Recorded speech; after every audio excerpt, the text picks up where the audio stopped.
Just got this Craftsman Lawnmower come in. It's got a 5.5 horsepower Tecumseh engine. Now I won't start it all.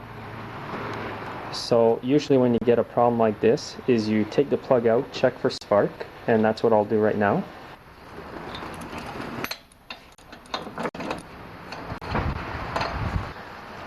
Now to check the plug, you want to put it into the spark plug cap and ground it to the motor.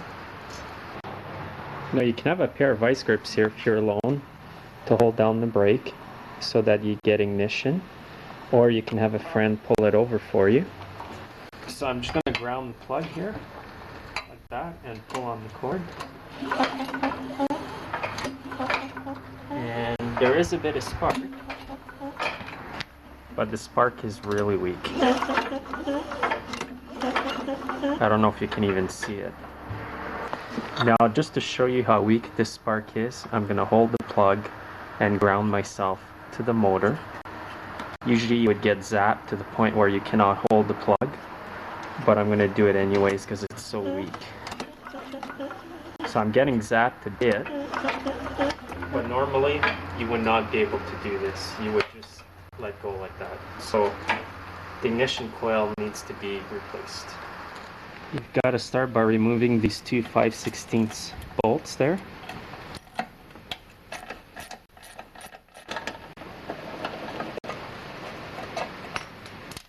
On this model here, you got to remove these three 5/16 bolts up here that hold the fuel tank.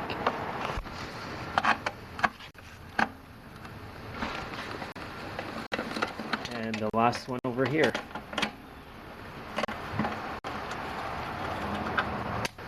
Now you have to remove the dipstick in order to be able to lift up the fuel tank.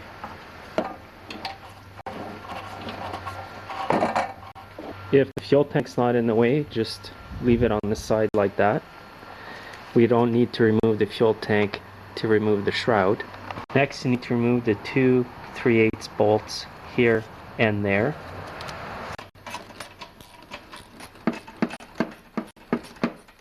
You're also going to have to remove the 5/16 bolt that holds the oil dipstick to the shroud.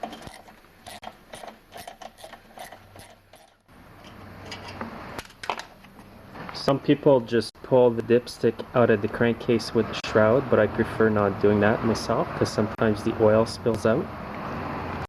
So once you've got all these bolts off, just simply pull up, and there goes the dipstick. I'll just put it back in. So here's the ignition coil. Two bolts that hold it. Now when you're doing this job, make sure you've disconnected the spark plug from out of the hole there, and you have it loose like that, and you have to have the brake down so that you're able to turn the flywheel. If the lever is up on the handle, the flywheel is going to be very hard to turn. Now you need to remove these two bolts here, and they are 1/4 inch.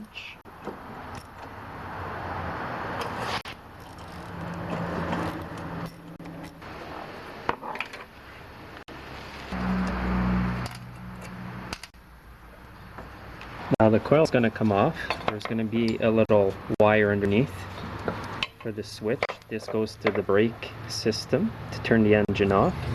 So you just need to remove this wire here. So I've got a used coil here from that mower that I blew the engine out of a couple of weeks ago that you saw in those videos. So I'm going to use that coil. The first thing you want to do is to hook up the green wire to the coil here. Next, you're going to need to line up the two holes on the coil to the holes underneath.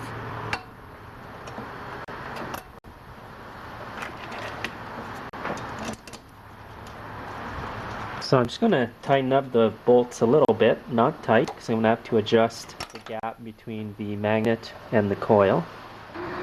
Now to adjust the gap between the magnet and the coil, bring the magnet part of the flywheel to the coil here, and use a business card. Put it in between. Now I'm just going to loosen the coil a bit. and it's going to go down against the business card and the magnet. And when I remove the business card, it's going to leave a gap there just big enough. Now tighten it up. And now turn it over. So now you can see there's a gap there, and that's perfect. So now that you've got the coil on, it's time to put the shroud back on. But first of all, I want to show you that there's an O-ring here that goes into the dipstick spout. It goes right here. Sometimes what happens is when these get taken apart, the O-ring falls off here, and then when you've got your mower all back together, it's running and there's oil spewing everywhere, which I think is what's happened here. So make sure that's in there. Insert it in to there with the O-ring in, just like that. Now put the shroud cover back on. Put the two 5/16 bolts right here.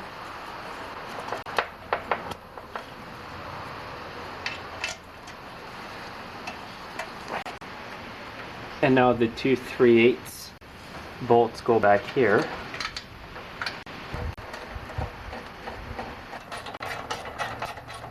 You can tighten up the front bolts here.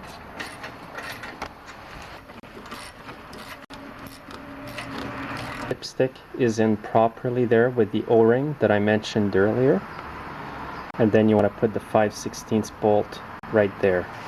Now when you tighten up this bolt, make sure you push down so that it puts the dipstick right down close to the crankcase, and hold it and tighten it in place, and that's going to keep the dipstick nice and snug to the crankcase so no oil leaks out.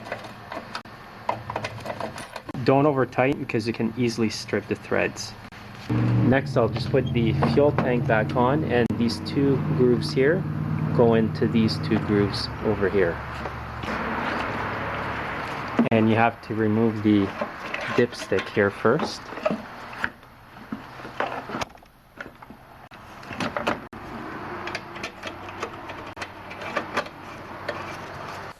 Also, don't forget to put on the three little 5/16 bolts.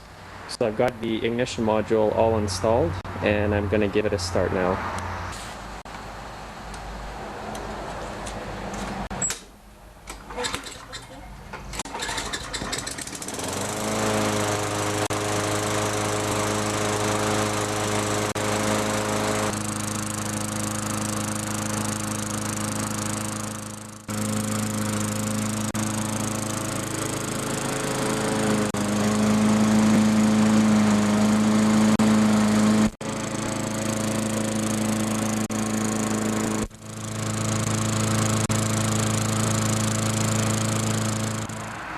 So it seems to run good now. In my next video, I'm probably going to take it apart and clean the carburetor, so you can come back and watch that. And in the meantime, I'm going to change the oil and wash it off.